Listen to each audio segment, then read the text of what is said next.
భూమికి ఇప్పుడు పట్టాదారు పాసు పుస్తకం ఉందా లేదా? రేపటి నుంచి ఉండదు. మీకు 10-1 ఉంది, ఉందా లేదా? రేపటి నుంచి ఉండదు. అదే మాదిరిగా మీరు భూమికి శిస్తు కడితే దానికి రసీదు ఉంటుంది.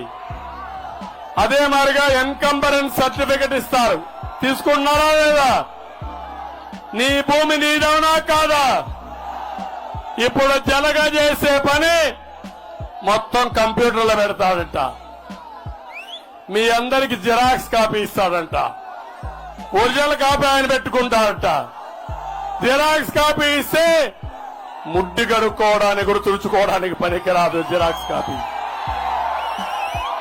పనికొస్తున్నా తమ్ముళ్ళు అడుగుతున్నా మిమ్మల్ని. నా భూమి నీ దగ్గర పెట్టుకుంటానంటావు, నీ హక్కు ఏముంది?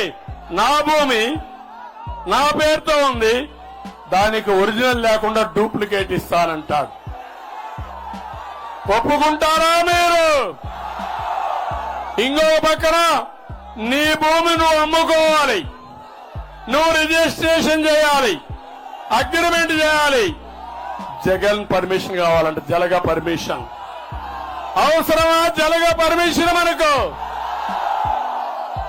ఏం తమ్ముళ్ళు కోపం రాలేదా? దానిపైన ఈ కంప్యూటర్ ఎక్కడ ఉంటుందంటే అమెరికాలో బే ఏరియాలో ఈయన బినామీ ఉన్నాడు ఒక రెడ్డి.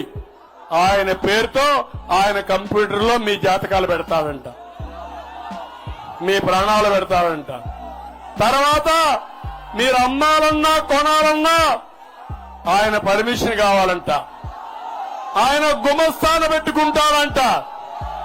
ఎంఆర్ఓ కాదు, ఆర్డీఓ కాదు, ప్రభుత్వ ఉద్యోగి కాదు, జగన్మోహన్ రెడ్డి గుమస్తా.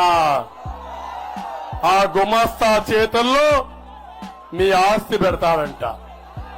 నువ్వు పర్మిషన్ పోతే ఆ గుమస్తా ఇది ఏదేవాళ్ళు అడిగారు కాబట్టి వాళ్ళకు కూడా వాటా ఉందంటే అక్కడ నీ పని అయిపోతుందంట. ఏం తమ్ముళ్ళు, రాజ్యాంగపరంగా ప్రభుత్వం ఇచ్చే హక్కు ఇది మనకు అవునా కాదా? ఇది సొంతంగా సంపాదించిన ఆస్తి అవునా కాదా? రాజ్యాంగంలో ఆస్తి హక్కు అనేది ఫండమెంటల్ రైట్ అవునా కాదా? ఆ ఫండమెంటల్ రైట్ తీసేస్తానంటే మీరు ఓర్చుకుంటారా అని అడుగుతున్నా.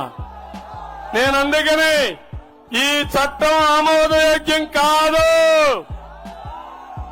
కల్లబొల్లి మాటలొద్దు. నువ్వు రద్దు చేస్తావా లేదా ఈ చట్టాన్ని చెప్పు. నేనేదో భూమి అంతా కూడా రక్షిస్తానన్నాడు.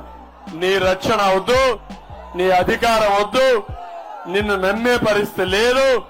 ఇప్పుడు ఈ చట్టాన్ని మీ అందరి ముందర దగ్ధం చేస్తున్నా.